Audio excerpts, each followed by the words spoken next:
Welcome to Naked Reflections, brought to you from the Wolf Institute. I'm Ed Kessler, and each week I'll be taking an in-depth look at the stories reported by our friends over at the Naked Scientists. What does the latest scientific stuff mean for the rest of us? Stay with us and find out.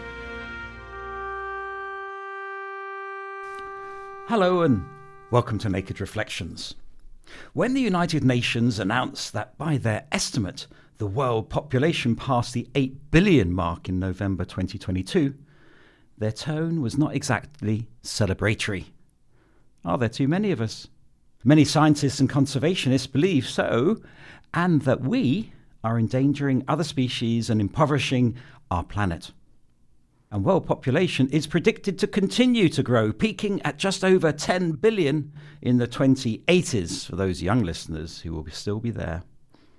Across the globe, the situation is patchy. In Japan and Europe, fertility rates are dropping, but in sub-Saharan Africa and in the subcontinent, they continue to be high. More than half of all people live in just 7 countries: China, India, the US, Indonesia, Pakistan, Nigeria, and Brazil. I bet you knew that. Here's Francois Houllier assessing the consequences of all this on the Naked Scientists. If we consider the agricultural challenges that we face and we think to the different solutions that we may imagine, we need to consider the way we grow the crops. And by the way we grow the crops, of course, I think to nitrogen and the different fertilizers that we use. I think also to the pesticides that we have to reduce. We also have to think to the rotation of the crops.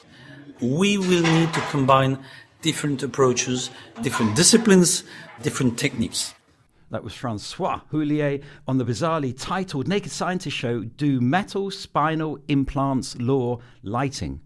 No, I don't know what that means either.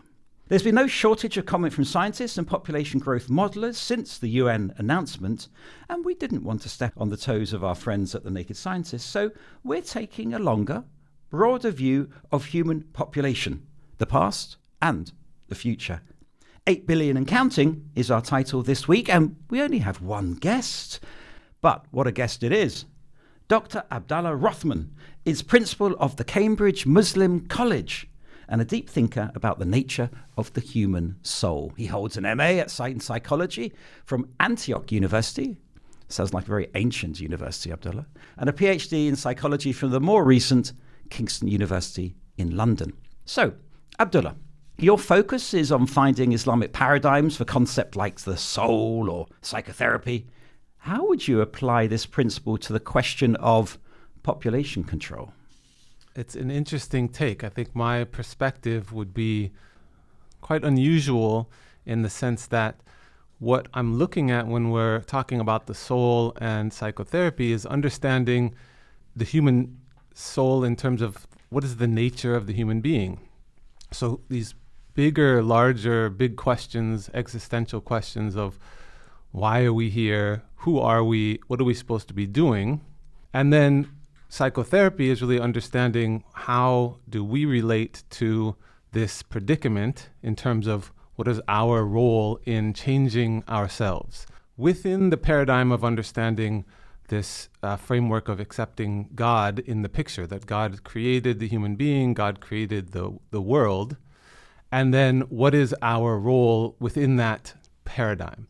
And so I think both of those things really position the idea of control.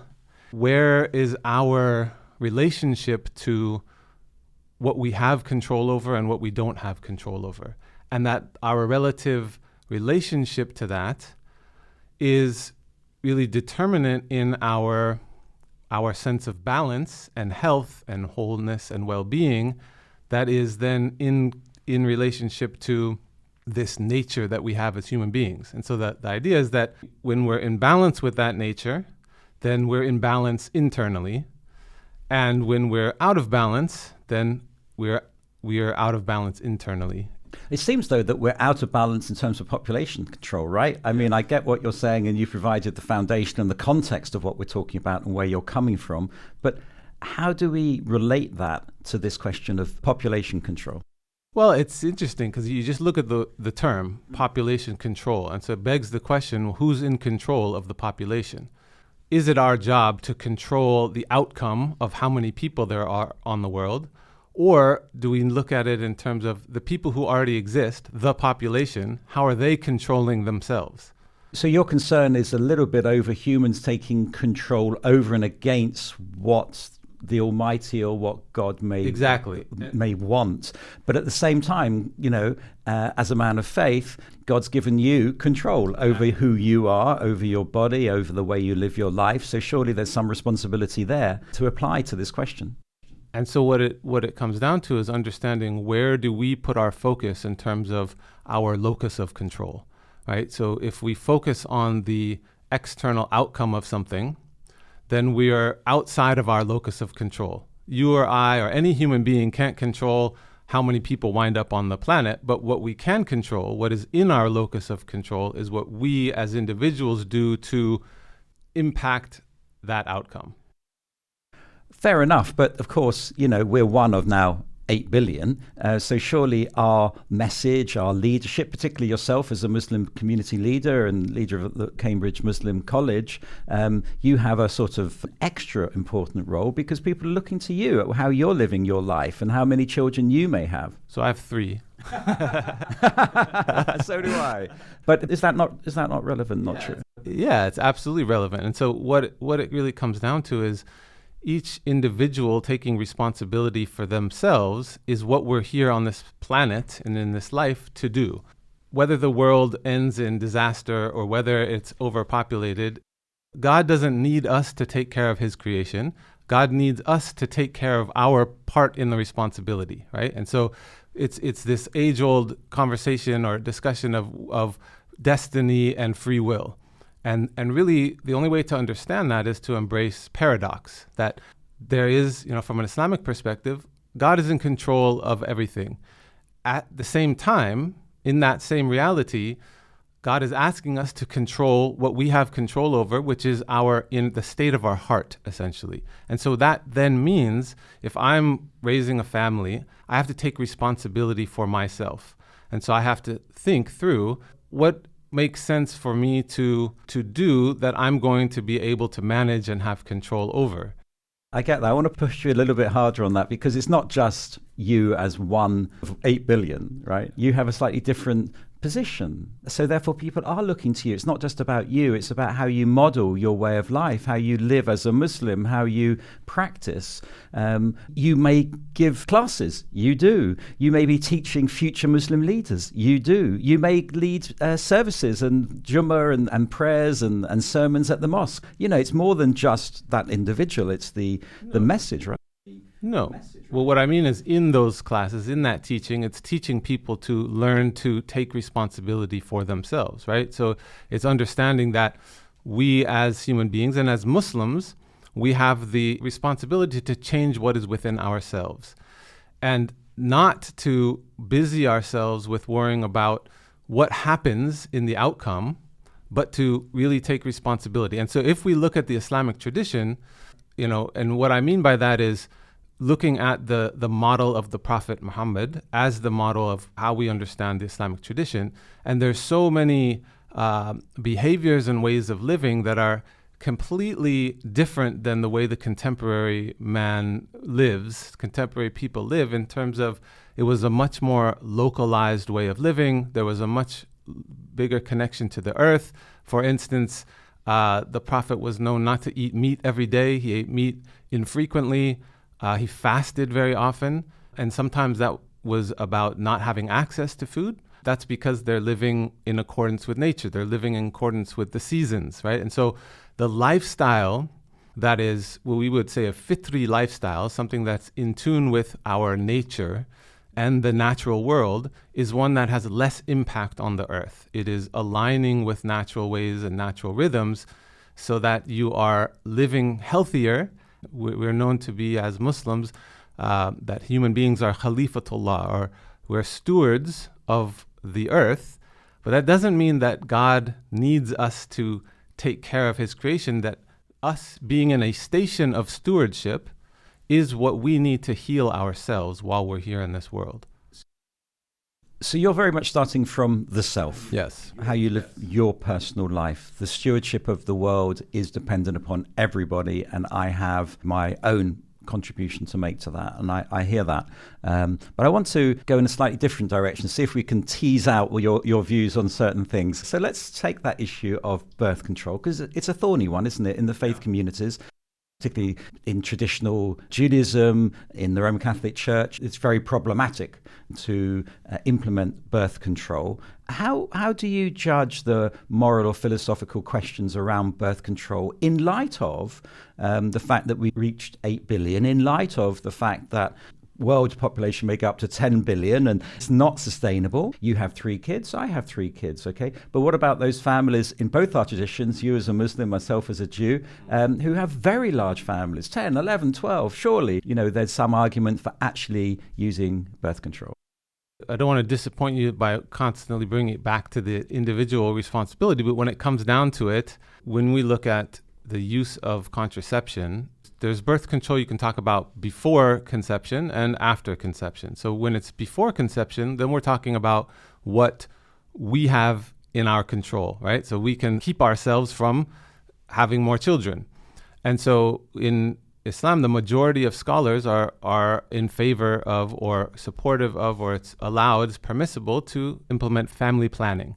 And that is wise thing to do because it's something that you have to manage. You have to be responsible for your family, but to the degree with which you can make the plans to do so. But beyond what you have control over, let's say there's people who use contraception, use family planning, and then they still have a child.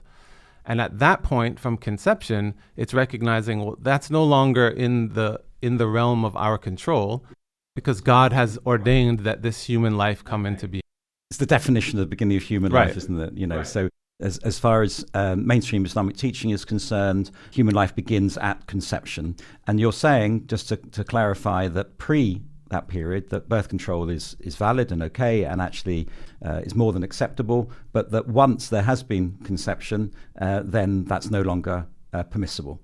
Well, not completely. I mean, there's certain conditions where it's permissible for health reasons, if it's going to be for the mother specifically, yes. Occasionally you do a joke on this show, okay? It reminds me of the definition of the beginning of life. So for Muslims and for Roman Catholics, at the point of conception.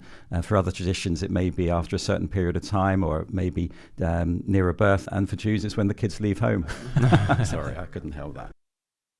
I wonder whether we're slightly weighed down in our faith traditions because at the period of the beginning of Islam, or the life of the Prophet Muhammad in the 7th century, certainly in earlier history during the time of Jesus, or the time of Abraham 1800 years earlier, there was a very high mortality rate, right? So having lots of children didn't mean that all those children survived, grew up, and were dependent, but many of them died.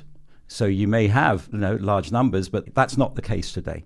So do you think we are weighed down a little bit by the formative period of our religions? You talk about, taking an example from Muhammad, from your scripture, the Quran, as other faith traditions would from their scripture. But because those scriptures are very old and they were written or revealed a long time ago, at a different time in terms of human history and in terms of the question of population control, actually, let me put it bluntly, they're out of date. We can't have these conversations in isolation, because when we're talking about, whether to have larger families or not, really the reason that this is a problem and it's impacted is on a way of being and a way of life that is, again, not in accordance with what the Quran is saying how we should be living. So the reason why human beings have such a detrimental impact on the planet is because of globalization, because of capitalism, because of sort of the bottom line of wanting to have more, sort of more is better,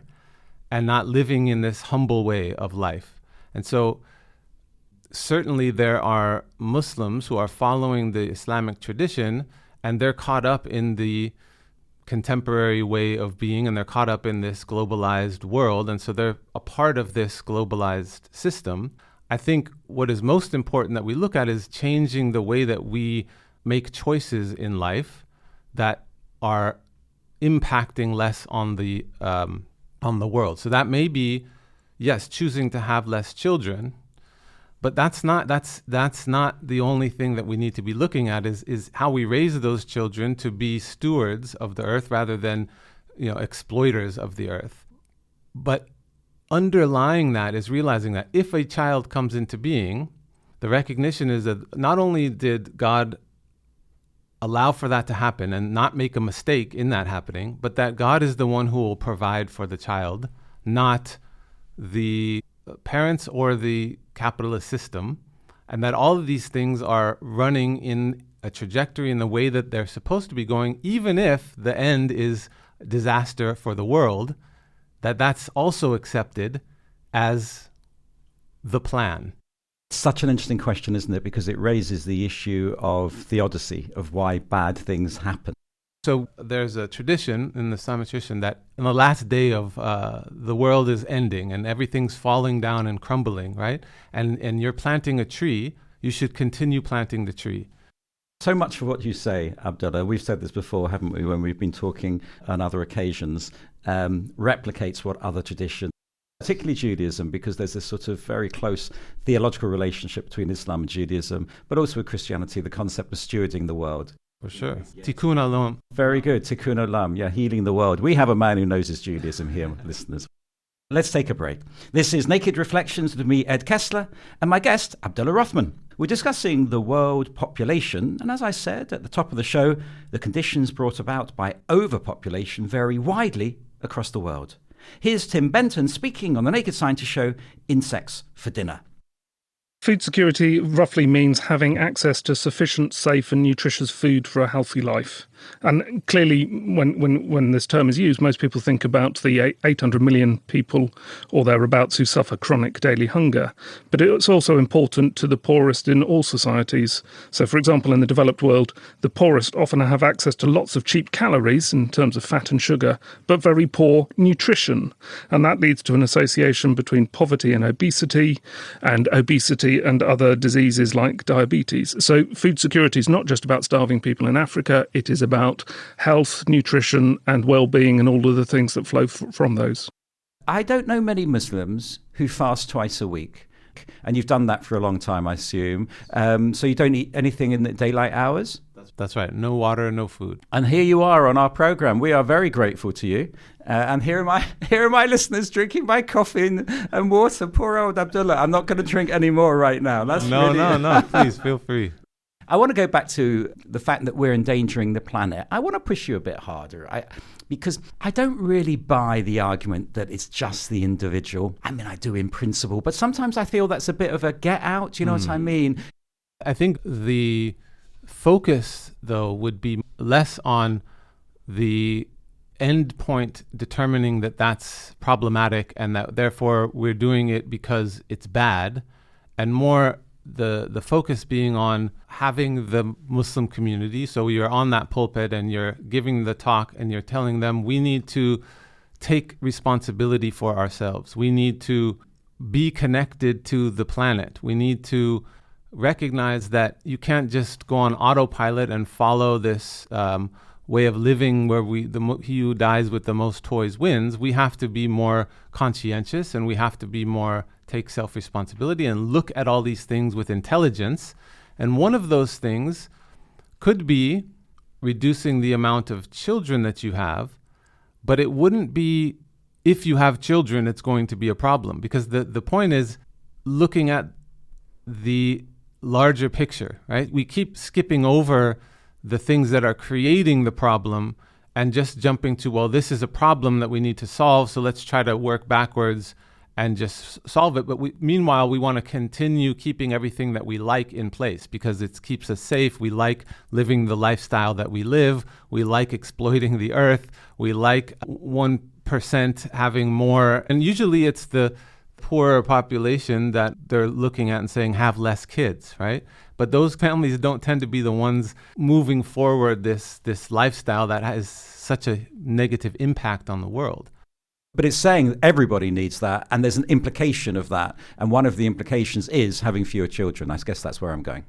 I think to your point, so I'll throw you a bone here and then talk a little bit more what a scholar, let's say, could do to equip the Muslim community with more knowledge, I think is what it is that often the majority of Muslims, so the lay Muslim, isn't informed about their tradition very well. And so there's a lot of misconceptions, and actually that's maybe a pun, is that the thinking is, okay, well, abortion is forbidden, so therefore all contraception is forbidden. That means that every time that a man and woman are together, that they should completely do nothing to stop there being a child as a result. And that's a misunderstanding of the tradition. It's a misunderstanding of Islamic law, and it's a lack of understanding of how the early Muslim community lived. I mean, there was family planning. There is a injunction that intimate relations between a man and wife is not just for procreation, that it actually is for hearts being connected. It actually is for, there's nothing wrong with enjoying pleasure in it. So it's not ultimately the bottom line to produce children. The Sahaba, or the companions of the Prophet, were known to practice coitus interruptus. That was the birth control that they had at the time in terms of preconception. So they were still engaging in this act, not for the intention of making a child.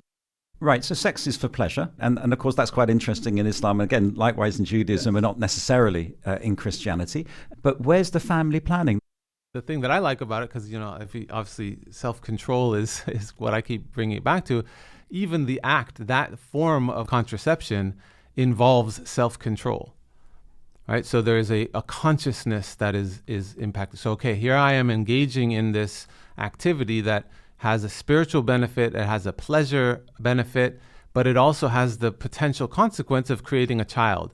I'm going to control what I have to control, which is what is within myself, my own even energy, and being able to control myself, because that it's different than using, let's say, a condom for contraception versus this withdrawal takes a lot of controlling the urges, controlling oneself, which then again puts things in context of us taking self-responsibility for our way of being and the potential consequences that come from our action. That's fascinating, because that is a form of birth control and that is a form of population control, but based on the individual act, right? Which is where, it brings those two together. Yeah, and again, I think this comes back to this idea of managing and communal responsibility of stewardship. We're here to take care of one another. We're here to take care of the animals. We're here to take care of the ecology, including our elderly. And all of that is meaning you're not acting selfishly, right? So you're looking at the larger perspective and how are your actions going to impact the whole. And what this does is it reminds us of the ultimate goal in Islam is to be reminded of the reality of Tawheed, or unicity or unity of God.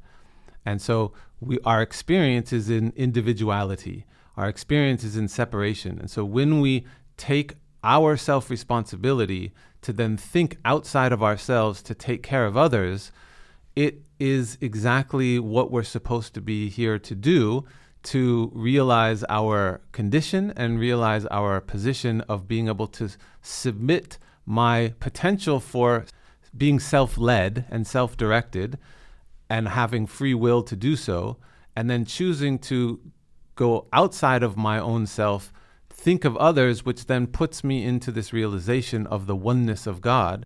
One of the reasons why there's this population growth is not only the medical care at the beginning and the lack of child mortality, but of course also the aging population. Countries like Japan, known for its aging population, China is also increasingly an aging population. So there is also, I suppose, from where you're going in your reflections about controlling the population, there's also this need to look after the population, particularly those who are vulnerable, whether they're the very young, the sick, or the elderly. So there's something there, isn't there, in terms of managing the population as it goes towards that final life stage? Taking care of the elderly is a huge part of being a good Muslim. First of all, the elders carry on the wisdom of the tradition that we need to learn from. So it may mean giving up the certain selfish desires that a young person may want to have to take care of the other people in the community, and recognizing that how we manage our resources has to spread amongst the entire population. I'm wondering what happens when these philosophies clash. That, in other words, that, you know, the motivation that you're providing in terms of the self-control, the individual act, and how this will help steward and make the world a better place.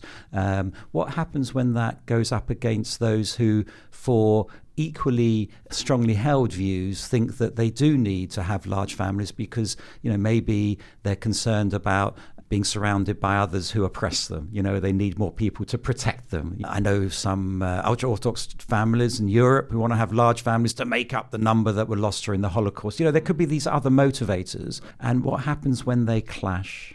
I think it comes down to everybody has their position, right? Everybody's convicted of what they think is right, even if, you know, the people who don't have a religious belief behind that, they're still just as fervently pushing forward a paradigm of how they make sense of the world. And so it's judging somebody else's decisions and choices based on their paradigm and not having the awareness, conscientiousness, and foresight to look to understand what is the condition of those people.